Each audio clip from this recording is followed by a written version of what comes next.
I think the biggest design changes when you went from Alien to Aliens was the fact that technically the alien suits were far simplified, and that was in an effort to gain them maximum mobility. Cameron knew exactly how he was going to shoot these things, and he knew how it was going to be sort of an interplay between shadow and light on these things. And that was the whole element of the aliens that he wanted to get across on film, was just seeing the movement of living creatures coming out of the dark and into the light, moving through the light, and never really focusing, never really studying them. And probably that was directly connected to the fact that there were hordes of aliens this time and not just one that we were focused on. We started building in LA, but we'd build the suits and Cameron would like go into the hallway with a guy in a suit and he'd turn the camera upside down, and we'd look at him, what's he doing? He'd videotape a guy crawling on the floor upside down and then go, hey, what do you think of this? And then there it is, of course. Oh yeah, crawling on the ceiling, yeah, great. So he was very interested in expanding the capabilities of the creature.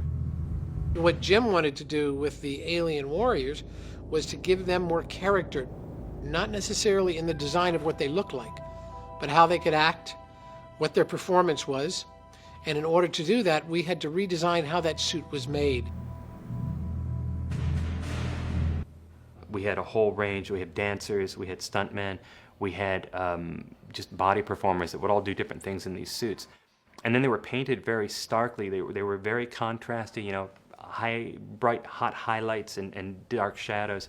And when you look at them in full light, they almost had the feeling of, this like a skeleton costume you would wear for Halloween with just painted bones. But when you put it in the right environment and when you lit it right, it was just the coolest thing. At that point, then it just became more of a feeling of an image rather than really focusing on a single character. We tried to recreate the original Giger look, and we were so proud of it. We're like, yeah, that looks so clear and cool. And he's like, take that off. Yeah, that's good. Oh.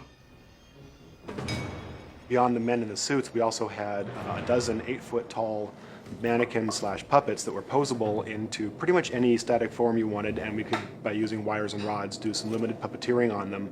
But they were able to be posed in very insectoid poses, like a praying mantis kind of effect, crouching on the roof of the APC as Ripley's pulling out of the atmosphere plant, and things like that, so that Jim could ask for inhuman, impossible man-in-a-suit poses, and he could get them on film.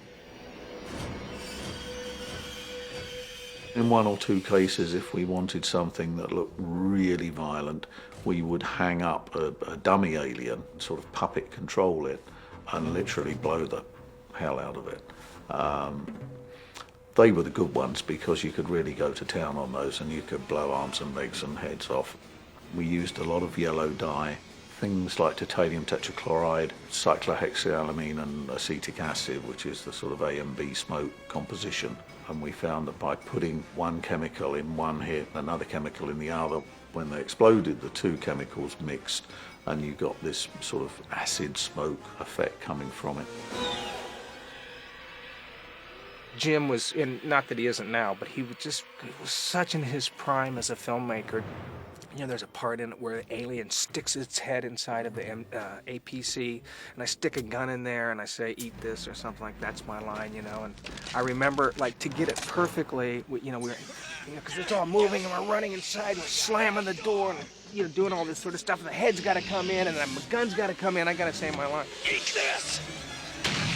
It was such a problem that he just said, you know what, we'll do it, and we'll do it in reverse, and you put the gun in there and they put the film in reverse and we stuck it out and did it in reverse, and it was just like, it was the first time I'm like, wow, you shoot stuff in reverse, so it just comes right out, and it goes right in, so it'll go right in. It's because we missed it like 4 or 5 times.